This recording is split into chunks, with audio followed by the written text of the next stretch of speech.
की जो समस्याएं हैं हम लगातार उन्हें उठा रहे हैं और आप तक पहुंचाने की कहीं ना कहीं कोशिश कर रहे हैं। हमारी कोशिश जारी है कि शिक्षा मित्रों से जुड़ी जो भी समस्याएं हैं या जो भी नई लेटेस्ट अपडेट है वो आपके साथ हम साझा करें, और इसीलिए आज हमने बात की प्रदेश अध्यक्ष शिव कुमार शुक्ला से, जिनसे हमने टेलीफोनिक वार्ता की, जिन्होंने हमें टेलीफोनिक वार्ता पे क्या कुछ अपडेट दी। आइए आपको बताते हैं। हमारे चैनल अटल टीवी पे आपका बहुत बहुत स्वागत है सर। आइए के जरिए आप अपनी बात सुप्रीम कोर्ट तक पहुंचाई जा रही है, इस पर आपका क्या कहना है? देखिए, मैं एक संगठन का नेतृत्व करता हूं और मेरे संगठन के तमाम साथियों ने जी मुझसे अनुरोध किया, तो मैं आम जन भावनाओं के साथ जी सभी के सम्मान के लिए उत्तर प्रदेश प्राथमिक शिक्षा मित्र एसोसिएशन के नाम से आइए डलवा दिया हूं।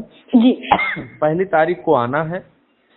जी अब पूरे प्रदेश के शिक्षा मित्रों से अनुरोध है कि अगर संगठन गया है और आपके कहने पे गया है, आपके विचार से गया है और विचारधारा में ये लगा कि अगर जाने से कोई भी आदेश निर्देश हो जाएगा तो उसमें आपका हित होगा, इसलिए पूरे प्रदेश के शिक्षा मित्रों को आपसे के माध्यम से संदेश है कि वो उसमें सहयोग करें और पूरी तन्मयता से लग करके और उसको आगे बढ़ाने का काम करें। जी, बहुत से शिक्षा मित्र बोल रहे हैं कि आईए से शिक्षा मित्रों को बहुत सारा नुकसान होगा, क्या ये बात सही है? अब मेरा मानना है कि हमने किसी को पार्टी नहीं बनाया तो नुकसान कैसा, और अगर अपनी बात कहना जी नुकसान महसूस होता है तो उन लोगों की भावनाओं का सम्मान भी तो होना चाहिए जो लगातार अभी भी अनवरत इस बात के समर्थन में है और सहयोग में है। हाँ, मुझे लगता है कि उनकी विचारधारा में ये है कि सरकार के करीब हम लोग गए थे, सरकार को करना है, ऐसा ना हो कि सरकार इसका विरोध करे।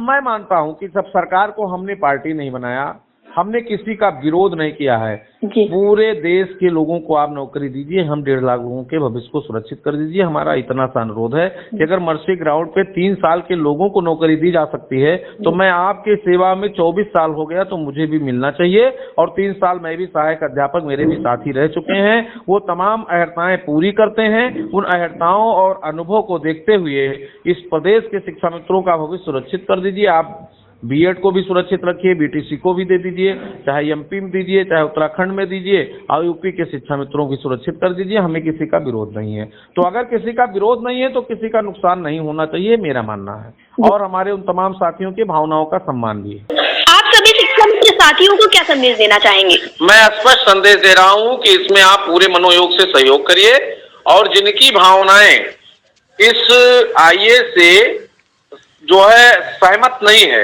तो उनकी विचारधारा को मैं उसमें बिल्कुल स्पष्ट मत से वो स्वतंत्र हैं। लेकिन ये आप सोचिए कि अगर फायदा होगा तो सबका होगा, और जो हमारा नुकसान हो गया इससे बड़ा नुकसान होना नहीं है। हमें अगर कुछ मिलेगा तो इससे अच्छा मिलेगा, बुरा कुछ होना नहीं है। इसलिए सबको इसमें लगना चाहिए। अगर कहीं से किसी को भ्रम है तो भ्रम को त्याग करके इस व्यवस्था में सबको शामिल होना चाहिए। जी, हमसे जुड़ने के लिए बहुत बहुत धन्यवाद। धन्यवाद मधुलिका जी।